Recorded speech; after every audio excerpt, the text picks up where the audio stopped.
ఇక ఫోన్ ట్యాపింగ్తో నాకు సంబంధం లేదు, పార్టీల గేట్లు కాదు ప్రాజెక్టుల గేట్లు ఎత్తండి. ముఖ్యమంత్రి రేవంత్కు బీఆర్ఎస్ వర్కింగ్ ప్రెసిడెంట్ కేటీఆర్ సూచన. మరి కాంగ్రెస్ సర్కారుకు నీటి నివారణ చేత కాదంటూ ఎద్దేవా. పార్టీల గేట్లు కాదు ప్రాజెక్టుల గేట్లు తిరగండి అని చెప్తే ప్రాజెక్టులలో నీళ్ళు ఉంటాయి కదా, ప్రాజెక్టులలో నీళ్ళు ఉండాలి. ఆ నీళ్లు ఎప్పుడు తెరవాలి ఏంది అనేది వాళ్ళు చూసుకుంటారు.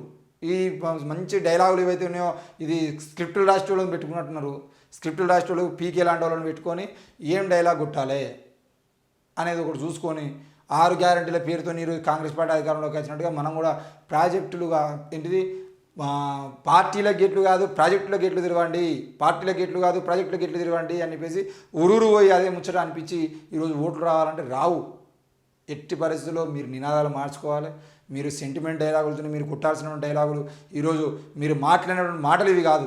కాంగ్రెస్ పార్టీ 100 రోజులు చేసినటువంటి లోపాలేంది, దాంతోపాటు మీరు 10 ఏళ్ల పాటు మీరు చేసినటువంటి ఘనకార్యాలు ఏందో అనేది ప్రజల ముందు తీసుకుపోతే తప్ప మీరు ఏం చేసినా కూడా అధికారంలోకి రారు. కాబట్టి దయచేసి ఇప్పటికైనా బీఆర్ఎస్ పార్టీ గత 10 ఏళ్ల కాలంలో ఏం చేసింది, ఎట్లా ముందు పోయిందనే విషయాన్ని ప్రజల ముందు తీసుకొచ్చడం ప్రయత్నం చేయండి.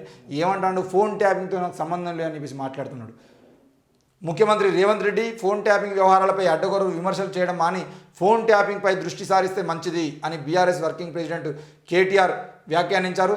మరి తాము అధికారం కోల్పోయే నాటికి రాష్ట్రంలోని జలాశయాలన్నీ నిండు కుండలా ఉన్నాయని ఆయన తెలిపారు. అయితే నీటి నిర్వహణ కాంగ్రెస్ పార్టీకి చేత కాదంటూ ఎద్దేవా చేశారు.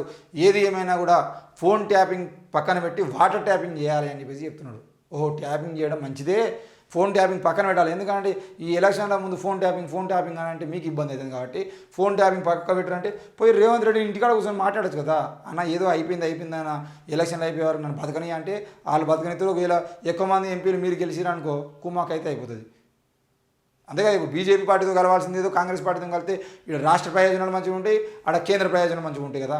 మరి ఆ ముచ్చట్లు మాట్లాడుకొని ఫోన్ ట్యాపింగ్ కేసు ఇవాటికి క్లోజ్ చేయండి అంటే క్లోజ్.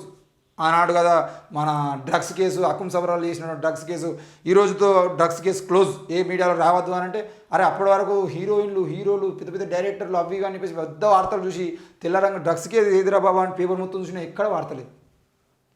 మళ్ళీ 5 ఏళ్ల తర్వాత అందులో ఉన్న సినిమా హీరోలు డైరెక్టర్లకు సంబంధం అనిపిస్తే వార్త ఆ కేసును కొట్టేస్తారు. ఇది పరిస్థితి. ఇది పార్టీలు చేసేటువంటి నాయకత్వం, పార్టీలు చేసేటువంటి పరిపాలన.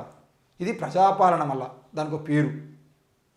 ఇక 10 ఏళ్ళు అధికారంలో మీరే కదా, 100 రోజుల పాలకులను అడగడం బాధాకరం. ఫోన్ ట్యాపింగ్లో అందరూ బయటికి వస్తారు. బీజేపీకి బీఆర్ఎస్ బి టీం సర్వేల ఆధారంగానే కాంగ్రెస్ ఎంపీ టికెట్లు. మంత్రి శ్రీధర్ బాబు 100 రోజుల్లో కాంగ్రెస్ పాలకులు ఏం చేశారని 10 ఏళ్ళు రాష్ట్రాన్ని పాలించిన బీఆర్ఎస్ నేతలు విమర్శించడం బాధాకరమని రాష్ట్ర ఐటీ శాఖ మంత్రి దుద్దిల శ్రీధర్ బాబు చెప్పారు.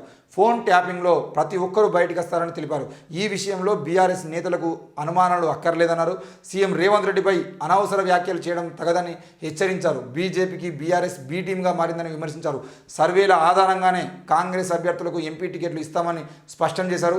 పెద్దపల్లి నియోజకవర్గ అభ్యర్థి గడ్డం వంశీని అందరం కలిసికట్టుగా పనిచేసి గెలిపిస్తామన్నారు. బుధవారం హైదరాబాద్ బేగంపేటలోని ఎమ్మెల్యే ప్రేమ్ సాగర్ రావు నివాసంలో పెద్దపల్లి పార్లమెంటు పరిధిలోని ఎమ్మెల్యేలు వినోద్, వివేక్ వెంకటస్వామి అందరూ కలిసి కూర్చొని మాట్లాడుకోవడం జరిగింది. ఈ విషయంలో మరి 10 ఏళ్ళు అధికారంలో ఉన్నటువంటి మీరు 100 రోజుల పరిపాలనలో ఉన్నటువంటి మమ్మల్ని విమర్శించడం ఎంతవరకు న్యాయం? ఈరోజు కరెంటు కోతలు ఉన్నాయంటే మీరు వేసిపోయినటువంటి 10 ఏళ్ల పాలనే కదా. ఈరోజు నీటి ఎద్దడి ఉంది అని అంటే వీళ్ళు వచ్చిన తర్వాత వర్షాల వల్లే కదా. ఆనాడు మీరు కట్టినటువంటి ఫ్యాక్టరీలు సరిగా పనిచేయకపోవడం వల్లనే ఈరోజు నీటి కొరత వచ్చింది. మీరు 10 ఏళ్ల పాటు చేసినటువంటి అరాచకాలు ఏవైతున్నాయో ఆ అరాచకాలే ఇప్పుడు ఈ 100 రోజుల్లో బయటపడుతున్నాయని చెప్పేసి కాంగ్రెస్ పార్టీ అంటుంది. మరి దానికి బాధ్యత బీఆర్ఎస్ వహిస్తుందా లేదంటే మరి కాంగ్రెస్ పార్టీ వహిస్తుందా అనేది చూడాల్సిన అంశం.